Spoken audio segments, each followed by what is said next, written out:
여러분은 나비하면 무엇이 가장 먼저 떠오르세요? 나풀나풀 곡선을 그리며 하늘을 나는 화려한 색깔의 날개 아닐까요? 오늘은 나비의 날개에 대하여 함께 알아볼까 합니다. 나비는 크게 몸과 날개로 나뉘고 몸은 머리, 몸통 그리고 다리로 더 나뉘고 날개는 앞날개, 뒷날개 각각 2개씩 4개로 이루어져 있습니다. 나비를 보면 가장 눈에 띄는 부분은 몸 크기의 10배에 달하는 비정상적으로 큰 날개입니다. 한번 여러분이 자기 몸보다 10배 이상 큰 날개를 가지고 있다고 생각해 봅시다. 가벼운 물질로 만들었다 해도 바람을 견디지 못하고 날개가 꺾이든지 아니면 날아가 버릴 거예요. 그런데 왜 나비는 이런 큰 날개를 갖고 있는 것일까요? 지금부터는 나비의 이렇게 큰 날개가 비행에 최적화되어 있는 이유를 그 구조와 기능으로 알아보겠습니다. 나비는 나풀나풀 하늘거리며 춤추듯 하늘을 날아다닙니다. 나비의 날개는 앞에서 보면 공기 저항을 가장 적게 받도록 둥글고 가늘며 위에서 보면 바람이 최대한 머물도록 넓고 평평하게 되어 있습니다. 그리고 나비의 날개는 오히려 바람을 부는 방향으로 맞받으면 위로 날아오르게 디자인되어 있습니다. 유선형으로 뒤로 갈수록 좁아지는 형태는 비행기의 이륙 원리와 같은 위와 아래의 기압 차이로 위로 뜨게 되지요. 그리고 긴 날개를 따라 흐르는 공기는 소용돌이를 자연스럽게 만들어 주어 에너지가 필요한 날개짓만이 아닌 공기의 흐름을 타며 빠르고 손쉽게 위로 날아오를 수 있도록 날개가 디자인되어 있습니다. 공학적으로 나비의 날개는 몸무게에 비해 날개 면적이 압도적으로 넓어 날개 하중의 수치가 매우 낮습니다. 날개 하중이 낮으면 아주 느린 속도로 날갯짓을 해도 몸을 띄울 수 있는 충분한 양력을 얻을 수 있습니다. 나비의 날개는 무게를 최소화하면서도 큰 공기 저항을 견디도록 설계된 고도의 생체 복합재료 구조물입니다. 날개 전체가 평평한 막이 아니라 키틴이라는 가볍고 질긴 물질로 된 얇은 막입니다. 여기에 날개맥이라고 불리는 가늘고 단단한 파이프가 뼈대 역할을 합니다.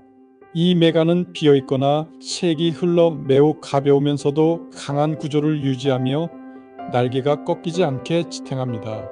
또한 나비의 날개는 고정된 판이 아니라 유연합니다. 공기 저항을 받을 때 날개가 자연스럽게 휘어지며 흘림 각도를 최적화합니다. 이는 현대 공학에서 연구하는 형상 가변형 날개 기술의 원형이라 할 수 있습니다.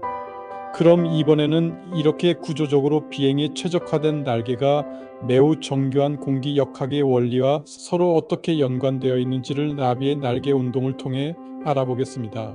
나비는 비행기처럼 공기가 표면을 매끄럽게 흐르는 정상 상태에 떠오르는 힘에만 의존하지 않고 날개를 등 뒤에서 마주쳤다가 떼는 클랩 앤 풀링 기법을 사용하여 납니다. 먼저 양 날개가 등 뒤에서 마주칠 때 날개 사이의 공기가 뒤로 강하게 뿜어져 나오며 제트 추진력을 얻습니다. 닫혔던 날개가 벌어지는 순간 날개 사이의 빈 공간으로 공기가 급격히 빨려 들어가며 날개 앞쪽 끝에 강력한 공기 소용돌이를 형성합니다. 이 와류가 낮은 기압을 형성해 나비를 위로 끌어올립니다. 나비의 비행에서 가장 중요한 공학적 비밀은 날개를 아래로 저을 때 날개 앞쪽 면에 생기는 공기 소용돌이입니다. 일반적인 비행기라면 이 소용돌이가 날개에서 바로 떨어져 나가지만 나비는 날개의 유연성을 이용해 이 소용돌이를 날개 위에 가두어 둡니다. 가두어진 소용돌이는 중심부 기압이 매우 낮아 날개 윗면을 위로 빨아올리는 강력한 추가 양력을 만들어냅니다. 나비가 비정상적으로 큰 날개를 이용해 팔랑거리며 급상승할 수 있는 이유입니다. 몸 위의 공기가 날개를 옆으로 타고 바람이 지나면서 공기의 소용돌이를 만들어 나비를 위로 날게 하고 다시 몸 아래의 공기가 위로 올라오며 나비를 눌러주어 아래로 내려가는 걸 도와주지요.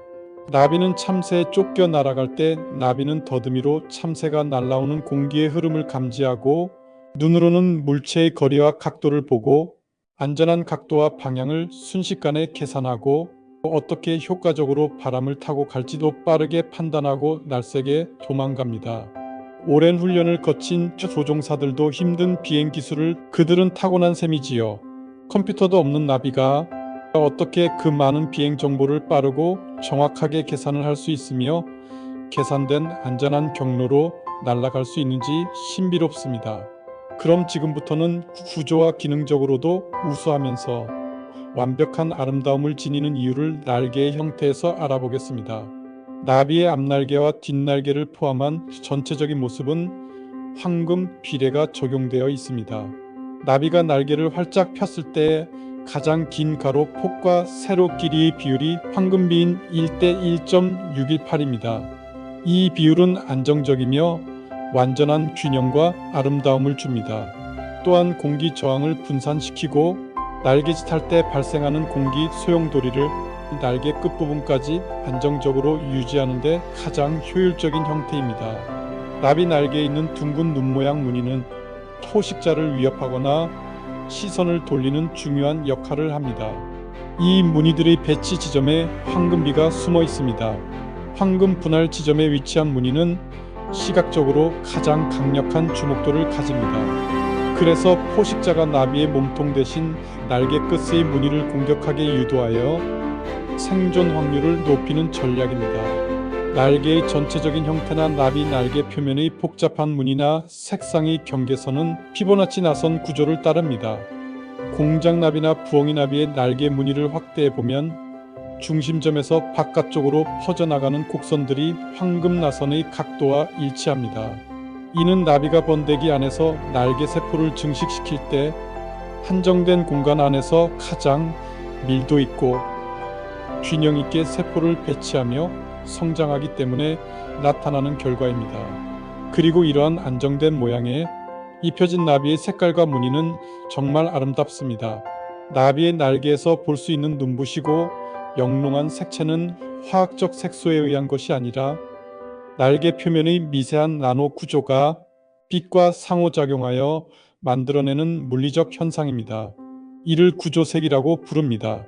나비의 날개를 현미경으로 확대해 보면 마치 지붕의 기와처럼 겹쳐진 수많은 비늘을 볼 수 있습니다.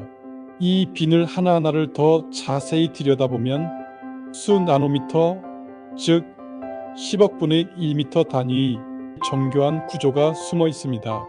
그러면 나비의 이 비늘 구조를 더 자세히 알아볼까요? 나비의 비늘은 단순한 가루가 아니라 정교하게 다듬어진 다기능 나노 소자입니다. 비늘 하나하나가 복잡한 내부 구조를 가지고 있으며 나비의 생존에 필수적인 물리적, 화학적 기능을 수행합니다. 나비의 비늘은 현미경으로 보면 마치 복층 빌딩이나 정교한 라디에이터와 같은 구조를 띠고 있습니다. 비늘은 기본적으로 가볍고 질긴 키틴 성분으로 된 얇은 판입니다. 비늘 표면에는 수직으로 솟은 긴 융기들이 줄지어 있고 그 사이를 횡맥들이 사다리처럼 연결하고 있습니다. 이 구조 덕분에 비늘은 매우 가벼우면서도 쉽게 부러지지 않는 강성을 유지합니다. 융기의 옆면에는 수 나노미터 두께의 얇은 판인 라멜라가 층층이 쌓여 있고 비늘의 바닥과 윗면 사이에는 기둥 역할을 하는 지지대가 있어 내부가 비어있는 구조입니다. 나비의 비늘 하나는 육안으로는 점처럼 보이지만 현미경으로 보면 일정한 규격을 갖춘 직사각형이나 부채꼴 모양의 판입니다. 비늘 하나의 크기는 사람의 머리카락 굵기 약 70에서 100나노미터와 비슷하거나 그보다 조금 큰 수준입니다. 날개 전체를 덮고 있는 비늘의 총 개수는 나비의 날개 면적에 비례하며 우리가 상상하는 것보다 훨씬 많습니다.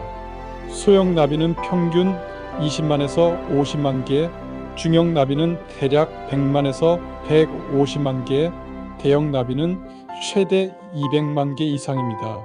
비늘은 기와지붕처럼 서로 겹쳐져 배열되어 있으며 단위 면적당 밀도가 비행 성능과 방수 성능을 결정합니다.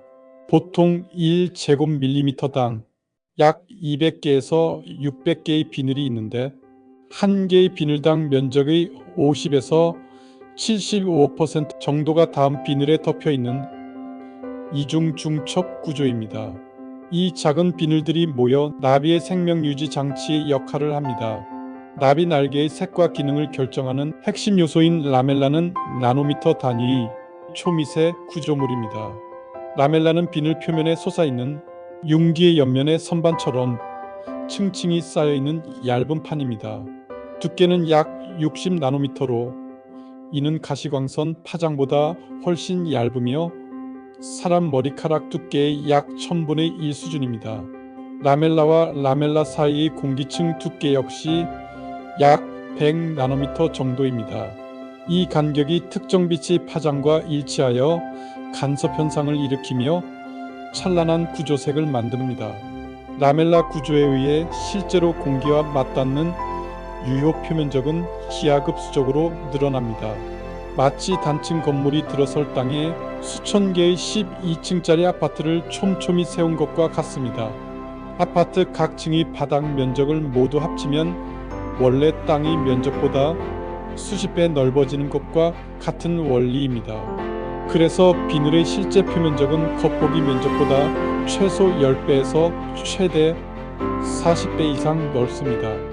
나비가 에너지를 써가며 이런 복잡한 구조를 만드는 데는 세 가지 결정적인 이유가 있습니다.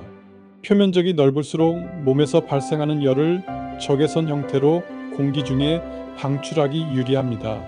덕분에 뜨거운 햇볕 아래에서도 체온이 너무 높아지지 않습니다. 표면적이 넓으면 공기 중의 화학물질인 페로몬 등을 포착하거나 감지하는 효율이 극대화됩니다. 층층이 쌓인 넓은 면적은 빛을 여러 번 반사하고 간섭시킬 수 있는 충분한 공간을 제공합니다. 이를 통해 색소 없이도 훨씬 밝고 선명한 색을 영구적으로 유지합니다. 나비의 날개에서 색이 만들어지는 과정은 물감을 칠한 것과는 완전히 다른 빛의 조립 과정입니다. 이를 과학적으로 방막 간섭과 회절 현상이라고 부릅니다. 빛이 라멜라 나노층을 통과하며 어떻게 선명한 색으로 변하는지 알아보겠습니다. 태양광이 나비 비늘의 라멜라층에 부딪히면 빛의 일부는 가장 윗부분의 라멜라 표면에서 즉시 반사됩니다. 나머지 빛은 라멜라층을 뚫고 들어가 다음 층, 그 다음 층의 경계면에서 각각 반사됩니다. 이때 라멜라 사이의 공기층과 키틴질층은 서로 다른 굴절률을 가지고 있어 빛이 이 층들을 지날 때마다 경로가 미세하게 굴절됩니다. 깊은 층에서 반사된 빛은 얕은 층에서 반사된 빛보다 더 긴 거리를 이동하게 됩니다. 파동의 모양이 일치하면 빛이 에너지가 합쳐져 훨씬 밝아지는 보강 간섭이 일어납니다. 나비의 경우 라멜라의 간격이 정확히 파란색 파장 450나노미터에 맞춰져 설계되어 있기 때문에 다른 색들은 서로 상쇄되어 사라지고 오직 파란색만 강력하게 증폭되어 우리 눈에 들어오게 됩니다. 반사되는 색은 빛이 들어오거나 우리가 보는 각도에 따라 달라집니다. 나비가 날개를 움직이면 우리 눈으로 들어오는 빛의 경로차가 미세하게 변합니다. 이로 인해 파란색이 보라색으로 변하거나 혹은 금속성 광택이 번쩍이는 것처럼 보이는 변체 현상이 나타납니다. 지금까지 여러분은 생소한 나비 날개의 비늘 구조를 들으시면서 그게 무엇? 라고 하실 수도 있으실 거예요. 그럼 한번 여러분이 직접 기술자가 되어서 나비의 날개의 색깔과 무늬를 만들어 보시면 어떨까요? 먼저 날개의 전체 그림을 만들고 어떻게 무늬와 색깔을 배치할지 정한 후 비늘의 주름을 하나하나 맞추어 봅시다. 녹색 파장은 41도 각도입니다. 그럼 첫 번째 비늘 위에 있는 모든 라멜라의 각도를 현미경으로 보면서 41도로 세팅합니다. 이제 겨우 여러분은 전체적인 모양에서 아주 작은 한 부분만 조정하였습니다. 원하는 패턴과 색깔을 확인하기 위해서는 전체적인 그림을 다시 보고 아, 그래 여기는 녹색이었지 하고 확인 후 다시 비늘로 가서 미세 조정을 합니다. 여기까지 한 1분 정도 걸렸다 합시다. 그리고 휴 하며 앞을 보니 여러분 앞에 놓여진 세팅할 비늘은 수백만 개가 더 있습니다. 전체적인 색깔과 무늬를 따라 하나하나의 비늘을 미세 조정하여 큰 그림을 완성하는 거대한 매스 게임 같은 이 일은 엄청난 에너지와 시간을 필요로 하는 고된 작업일 거예요. 단지 날개 하나 디자인하는 데만 몇 달을 투자해도 모자란 어려운 일인 것입니다. 그러나 나비는 이런 고도의 섬세하고 정교한 구조물을 현미경이 없어도 초미세도구가 없어도 겨울 동안 고치 안에서 눈을 감은 채 만들어냅니다. 이런 놀라운 일이 그냥 자연적으로 이루어진다고 생각하시나요? 나비는 참 아름답습니다. 이미 아래서부터 시작된 그 아름다움은 나비가 날개를 펼쳐 날아오르기까지 감추어진 꿈으로 자라납니다. 고치 속에서 긴 겨울을 나는 동안도 쉬지 않고 여름꽃보다 더 아름답게 빛날 날개를 다듬으며 기다립니다. 아름다움은 준비되는 것이며 모든 것이 갖추어진 후에야 완전한 아름다움을 드러냅니다. 사실 날개는 나비만의 아름다움은 아닙니다. 아래도 번데기에도 이미 날개의 아름다움은 있었습니다.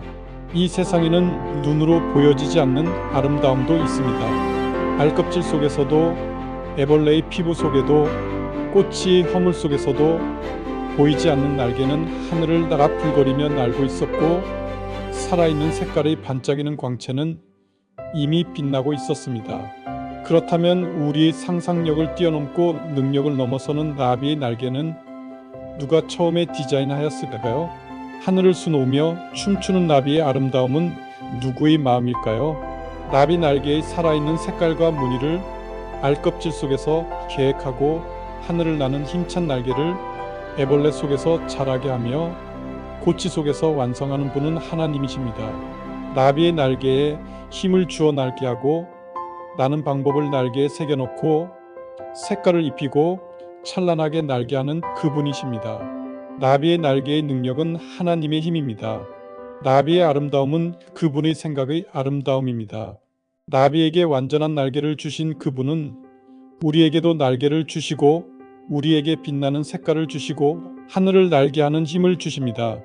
그리고 우리가 나비 날개의 아름다움을 바라볼 때 그분의 완전한 아름다움이 우리 마음과 생각을 감동시키고 또한 우리도 그렇게 아름다워질 수 있다고 말씀하고 계십니다.